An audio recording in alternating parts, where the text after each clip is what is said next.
Assalamualaikum warahmatullahi wabarakatuh. Saya akan coba menjelaskan mengenai model konseling rasional emotif behavior terapi.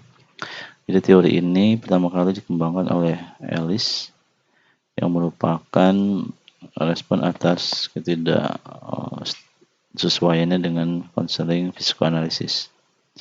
Dalam psikoanalisis, perilaku manusia itu dipengaruhi oleh kejadian masa lalu gitu ya.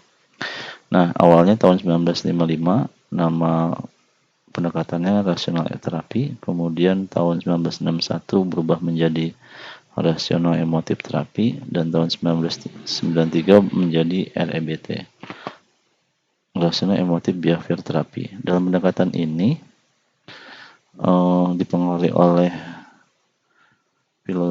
filosof Stoik, khususnya Epictetus, yang menyatakan bahwa manusia terganggu bukan oleh peristiwa yang dihadapi, melainkan oleh pandangan yang dimiliki berkaitan dengan peristiwa tersebut.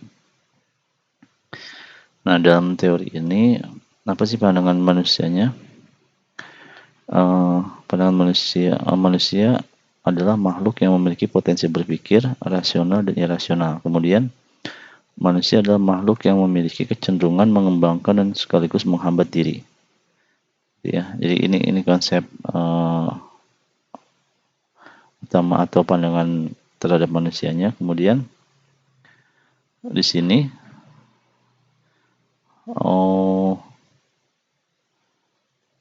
jadi kalau kita baca mengenai perkembangan kepribadian, jadi setiap orang normal itu berkembang berdasarkan keinginan, harapan, dan pilihannya. Demikian pula setiap orang normal berkembang berdasarkan tahap-tahap perkembangannya secara reguler. Adapun perilaku malsuai atau perilaku yang tidak rasional itu didapat akibat dari pandangan yang tidak rasional selama proses manusia itu berkembang. Jadi perilaku itu dipengaruhi oleh pikiran irasional seseorang atau tidak rasional gitu ya. Pandangan yang tidak rasional atau irasional terus-menerus dimasukkan oleh individu ke dalam dirinya melalui kata-kata atau kalimat yang akhirnya merusak dirinya. Nah, di sini nanti dalam teorinya Ellis ini dikenal dengan teori ABCD, di mana A itu ada activating event, kemudian adanya fakta, peristiwa atau tingkah laku atau sikap individu, kemudian ada belief, yaitu keyakinan seseorang tentang peristiwa yang dialami. Nah, keyakinan ini atau pandangan ini dapat rasional atau irasional. Kemudian emotional and behavioral consequence, yaitu konsekuensi emosi dan tingkah laku atas atau reaksi individu. Nah, reaksi tersebut bisa sehat atau tidak sehat. Nah, di sini A tidak menyebabkan C, melainkan B yang merupakan keyakinan seseorang tentang A yang menyebabkan timbulnya C atau emotional reaction. Jadi masalah itu pada dasarnya atau penyebab gangguan emosional dan perilaku itu berasal dari dalam diri individu, karena yang tadi ya, yang di sini pandangan tidak rasional terus-menerus dimasukkan oleh individu itu tersebut ke dalam dirinya melalui kata-kata atau kalimat. Nah, karena dia sendiri yang memasukkan, maka individu itu sendiri yang bertanggung jawab atas perilaku dan emosi yang dilakukannya gitu ya.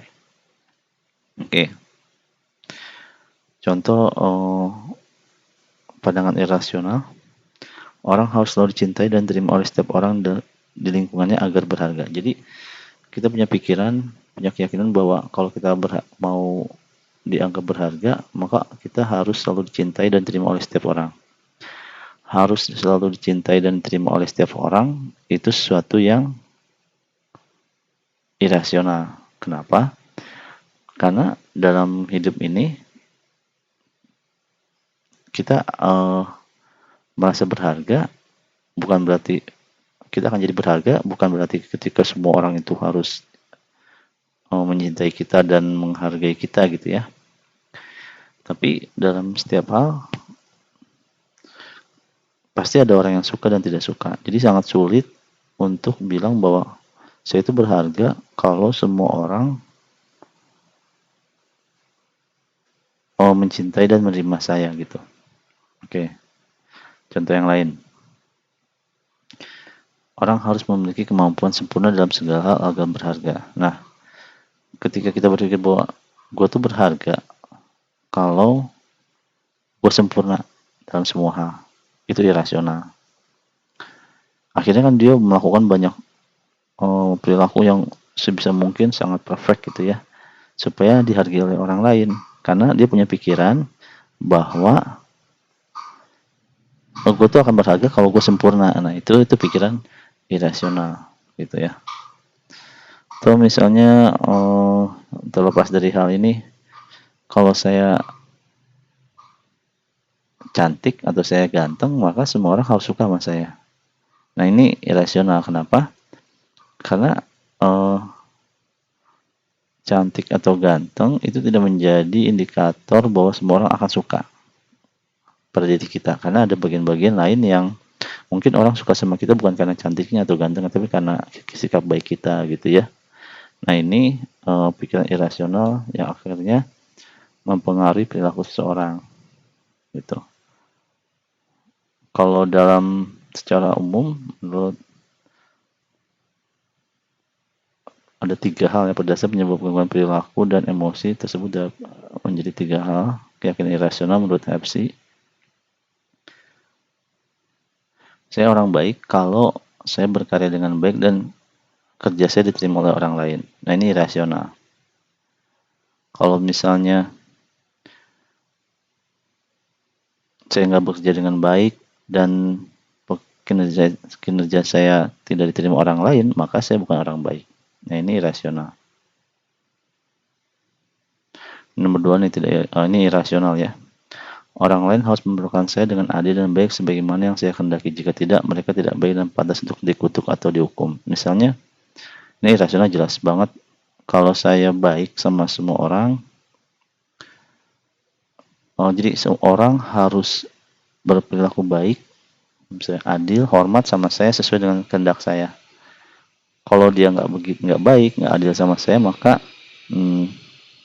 dia bukan orang baik dan dia akan dihukum. Nah, ini pikiran irasional. Nah, terus saya harus mendapatkan apa yang saya inginkan saat menginginkannya, dan saya tidak harus mendapatkan apa yang tidak saya inginkan.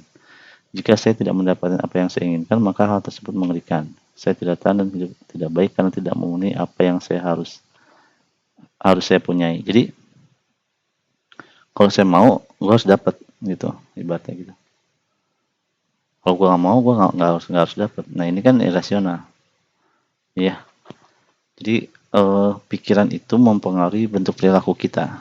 Itu yang tadi, belief mempengaruhi C, mempengaruhi konsekuensi emosi.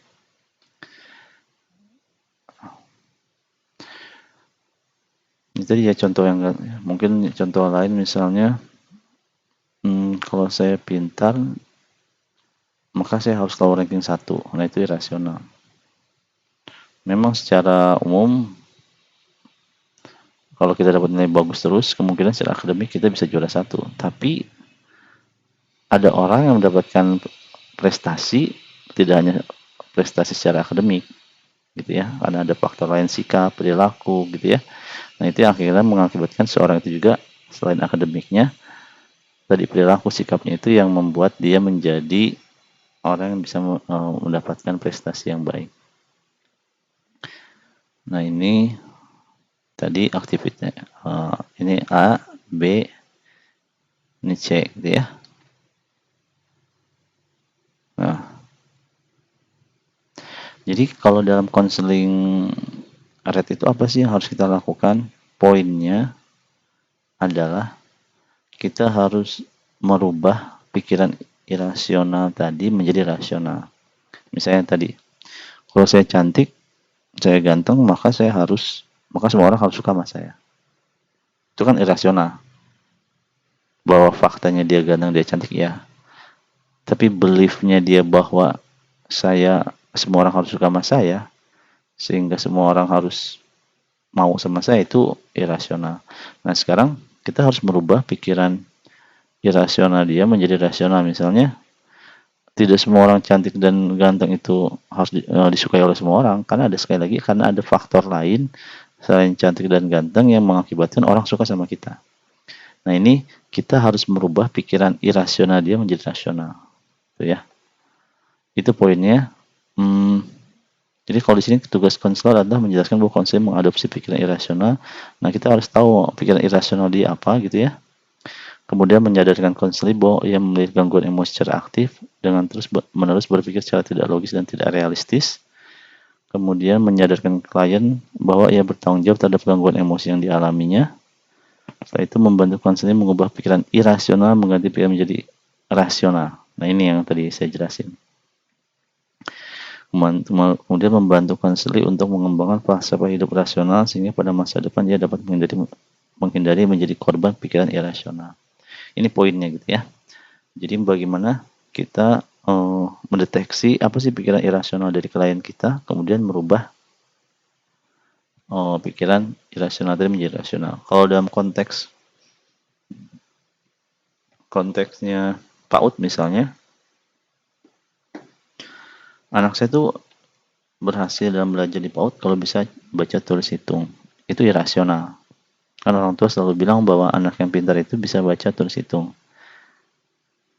Kenapa? Karena anak pintar itu, jadi gini, seringkali orang merasa atau mempunyai indikator bahwa yang namanya pintar itu baca tulis hitung. Padahal berhasil dalam belajar di PAUD itu indikatornya bukan itu. Nah, ini yang harus kita rubah pikiran irasionalnya orang tua menjadi rasional gitu ya.